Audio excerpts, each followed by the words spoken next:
Balıcan yeni bastı. Biber salatalı balıcan yeni bastı.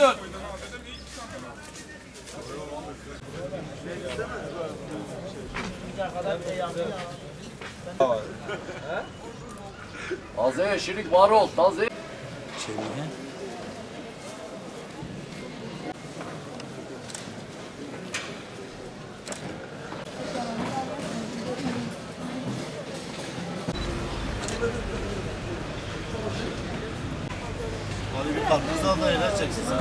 Vallahi pazar fiyatlarından memnun değiliz kurban. Yapacak bir şey yok. Yani memnun değiliz. Fiyatlar çok fazla. Hayat pahalanmış. Yapacak. Valla çok pahalı değil. Paranın değeri kalmamış. Paranın kıymeti yok yani. Yoksa fiyat o kadar yüksek değil yani. Aynen. Mazot gene yükseldi bu akşam. Ramazan'dan önce biraz daha fiyatlar düşüktü. İndirim olacağına bindirim olmuş. Fiyatlar normalde de para yok millete.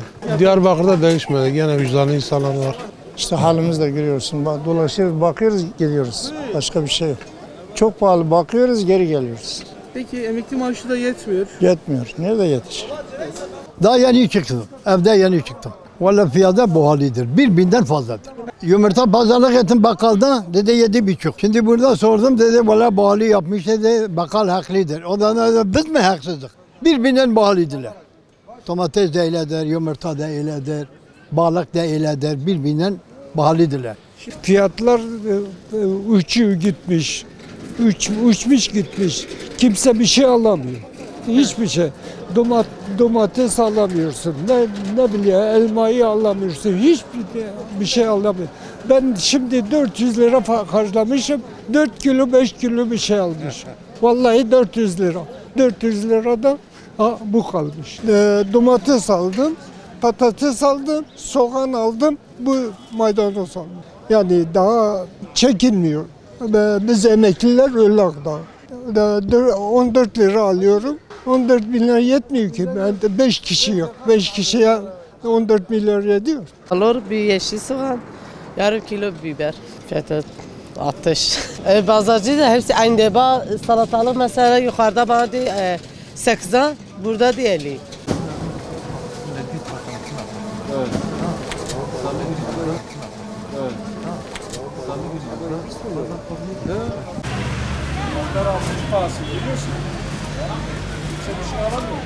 Ne yapalım?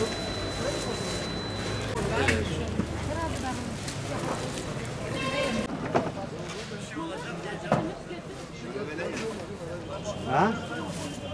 Yok, onları bize getirelim. Fiyat düşmez.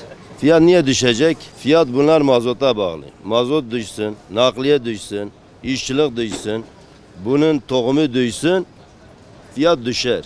Bu adam 90 gün bunu üretiyor, 100 gün buna bakım yapıyor, bunu yemeğe getiriyor, kendi riske atıyor. Ya gelir ya gelmez.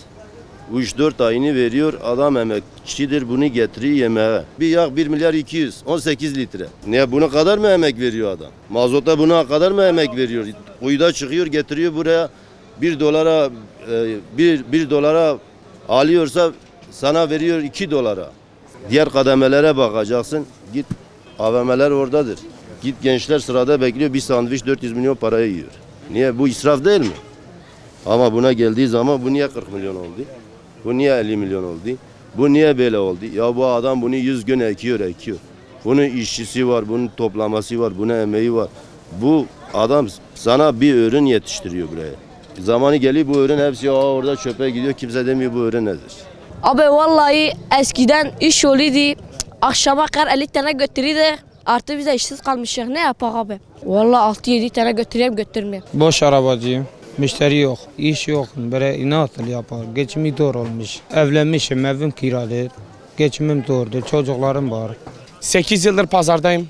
Bu bir haftadır pazar hakkından hiç memnun değiliz. Eşya halde alamıyoruz. Halde 33 liraya aldığımız domatesi görüyorsunuz. 35 liraya veriyoruz. 47 liraya aldığımız salatalığı 50 liraya veriyoruz. Bu hani halk için de kötü, bizim için de kötü. Bence bir an önce enflasyona karşı dur denilmeli. Hani memnun değiliz. Gerçekten de bir hafta kendi cebimizden üstüne katıp hala para veriyoruz. Hani bu durum bizi bayağı kötü etkiliyor.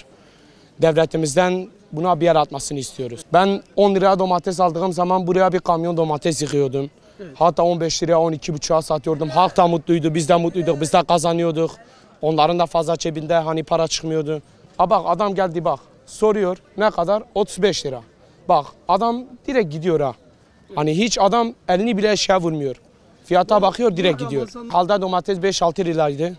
Ramazan geldi birden her şey 300-400 katına çıktı. Evet. Geçen hafta 10.000 TL içeri girdik. Hani sadece biz değil buna hani halk da şey yapıyor. Bak gelmiş sadece elinde 2 çöreğiyle pazarda dolaşıyor. Alamıyor. Kadın eşya alamıyor. Kadın iftarını açamıyor. Gönlünce eşya alamıyor. Bak 2 tane çörek almış. Garibanım gidip geliyor 2 saattir. Hani bak herkese bak sadece ellerinde 2-3 poşet. Eskiden arabaları dolduruyorlardı. Şimdi vatandaşlara baktığımız zaman vatandaşların da gerçekten maddi güçleri olmadığından dolayı epey zorluk çekiyorlar. Ramazana has olarak biraz daha fazla harcama olması hasebiyle millet mağdur oluyor. Fiyatlarda birazcık da olsa değişiklik var. Özellikle zebze konusunda yükseklik had safhada. Ama genel itibariyle yeşillik bazına baktığımız zaman Ramazan öncesiyle şu an itibariyle fazla bir farklılık yok. Ama gerçekten millet mağdur. Maddi güçleri olmadığından dolayı alım güçleri yok. Ondan dolayı da millet mağdur oluyor. Yapabilecek bir şey yok. Şu anda devlet büyüklerine sesleniyoruz. Yardımcı olsunlar.